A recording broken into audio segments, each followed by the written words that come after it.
In today's video, I'm going to teach you how to do pre-orders on Big Cartel. Whether you're launching a new product or restocking a popular item, offering pre-orders can be a powerful way to gauge interest and manage inventory. So let's dive into the steps to set this up on your Big Cartel store. First, head over to the Big Cartel dashboard. This is your central hub where you'll manage products, track sales, and more. Once you're there, look for the products section on the sidebar.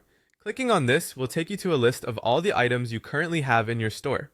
Next, let's add a new product by clicking on Add Product. This is where the magic starts. Here, you'll need to fill out various fields with all the relevant details about your product. Start by adding a captivating photo that really showcases your item.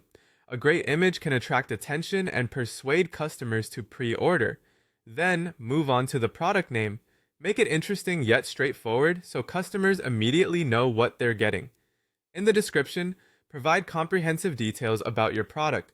Highlight key features, sizes, colors, or any special materials used.